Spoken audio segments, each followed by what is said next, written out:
The body smelled like its owner hadn't known the meaning of personal hygiene even before they had flatlined. Wires and wireless transmitters snaked their way out of the corpse's shaved head, obscuring the metal grating of the storage container like some fucked up rendition of Rapunzel, locked in her tower. The victim's full immersion and encryption implants clung to what was left of his brain and skull as the skin and muscle tissue decayed around ageless metal. The implants were all black market, the kind that were an easy TOS violation, that you could find on the dark web with the right contacts. The kind Detective Kai Shen had seen on countless brain-hacked victims before. The corpse's eyes were open, his face transfixed in the purest expression of ecstasy. Jesus fuck, Detective Frakes said. How long you think he was like that? Shen sent a mental command to his cybernetic implant, bringing up a 3D wire mesh that covered the victim's body like a digital topography map.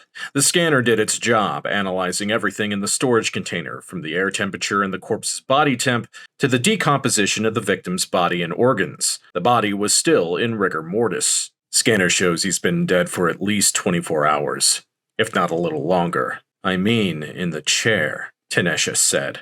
His muscles have greatly atrophied, Shen said, backing away from the shipping container and, consequently, the smell. See those feeding tubes? The catheter? I'd guess that he spent most of his life in that chair. Possibly made his living on the dark web running cybersecurity. Maybe something more extreme. We'll have to comb through his contacts and establish any TOS violations that might have been made during the victim's life. Not much of a life, living off that paste. Shen nodded. There are a lot of open memory splice drives here. He was probably living them as much as he was dealing them. God, I hate mem splicers. Shen nodded again. Gotta be tough, Detective Frakes said. Getting all those implants. They knocked me out cold just for the basic RMPD interface module. Can't imagine what it'd be like to replace anything else more important. They say that it's no more invasive than getting a booster shot. Shen remembered the robot arm drilling microscopic holes in his skull while he'd been strapped to a padded operating table, how the arm had whined and beeped as if alive, as it had implanted those tiny fiber optic wires into his brain. They'd said it was a simple procedure, barely any anesthetic needed, but there had been pain. Lots of it. That only reflects some of the cases. When I woke up with my new eye, I had the worst headache of my life, like someone had jabbed a tack knife right through my eye. Technically, someone did. She started chuckling, until she saw the unamused look on his face. Right. Sorry. In any case, we'll get a better idea once we get the techs down here to data mine all this hardware. Maybe get a look inside his brain if it isn't too fried. You think he had something to do with Trick's death? Shen took a deep breath of Lake Eugene's putrid air, nearly gagged. He almost preferred the air cycling through the turbines in the shipping container. Earlier that morning, they'd gotten an anonymous tip that a body had been discovered at the Burnout, a motel in the heart of Neo-Rackham's slum district, where a lot of TOS violators go to hide. The body was hogtied to the bed, sodomized, and gagged. The cauterized holes in the victim's chest, mouth, and skull suggested that the victim was either forced to engage in some kind of demeaning sexual act by the killer or, more likely, was found like that by the murderer. Ray, quote-unquote, Trick Akagi was one of the lead designers who worked on the popular VR role-playing game, Battle for Drogon. Looking up info on the game, it appeared to be a total immersion experience that used the latest, most expensive VR implants. Word was, some kids were taking out loans to pay for the tech, plunging them deep into debt with Rackham Media Amalgamated. Total Immersion VR was previously a non-public technology. Military corporations and private security companies used them to run high-end simulations for various scenarios and training. Kai, Tanesha said, snapping her fingers in front of his good eye, I asked you a question. Shen nodded, took a glance at the rusted exterior of the shipping container.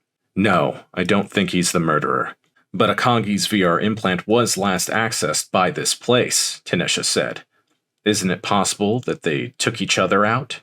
You honestly think a guy like that would let his location be so easily discovered? Tanesha rolled her eyes. Maybe. What kind of idiot lets himself get confined to a chair? The kind that prefers the digital world to the real one.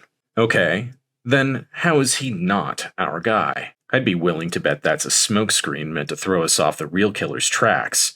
Battle for Drogon's studio is owned by a subsidiary of Rackham Media Amalgamated. No surprise there. Figures they wouldn't worry about the non-compete clause if nepotism is involved. Isn't it run by Eugene Rackham's son? I just got into the studio's HR directory. You sure you should be doing that? Eugene Rackham has zombied RMPD officers for less than breaking into an HR directory without proper clearance, and he's notorious for being overprotective of his son. They won't be able to track this program. If you say so. It's your ass, not mine. Frakes was giving him a look he did not like. Ringlets of her hair blew in the breeze. Her brown eyes and pale freckled skin glistened in the morning glow of the rising sun. Her grin practiced to such a degree that Shen had to make sure her skin wasn't plastic. Detective Tanesha Frakes had been assigned as his new partner a little over a month ago. From what he'd been able to gather about her so far, she was a loyalist to Rackham Media and cared little about the fates of the TOS violators she'd collared. There was little doubt in his mind that she had been assigned to him to watch his every move. He'd have to be careful with her, learn her moves, her habits, everything. Seems Akagi had a history of harassing underage Battle for Drogon players, Shen said. Gross, Frakes said. The company was sweeping it under the rug. Why kill him, though? Decent people don't live in Neo Rackham. That's what we get paid the bite cash for, isn't it? I think the colloquialism was big bucks. Whatever. Shen walked back to his cruiser, Tanesha following close behind. There was something in the air, and it wasn't the toxic waste they'd been dumping in the river since the end of the last Great War. The lake had a putrid, almost gray color to it. Since Milky Way Unlimited launched a solar sail that blocked a portion of the sun's light into orbit around the Earth, the Corp states felt they'd done enough to reverse climate change. Rackham Media was nearly unapologetic in their dumping of toxic waste. He sank into the cockpit and ran his biometrics through the security system. Where are we heading now, partner? Frakes asked. Back to HQ, Shen said. I've already sent a message to the techs. We'll have to wait for them to bag and tag everything and give us a positive ID on the victim. Kai, they don't actually bag and tag stuff anymore, Frakes said. I'm aware. Once he got the green light from the console, he pressed start. The ion engine came to life and the cruiser glided off the ground.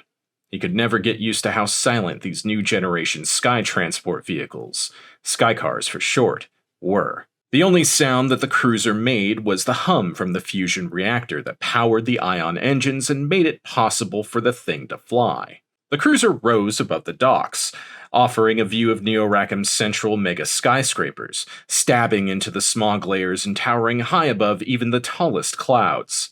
The smog threatened to blot out the neon lights dancing on the buildings, but failed to block the holographic adverts from reaching his implant and trying to stuff everything from sex changes. Haven't you ever wondered what it'd be like to be a woman, Detective Kai Shen? Our packages are completely reversible and come with a 30-day money-back guarantee. Embrace your feminine side. To VR vacations. Take this luxury 2-day, 3-night vacation to Mars. See Olympus Mons without the hassle of space travel. All in the span of an afternoon.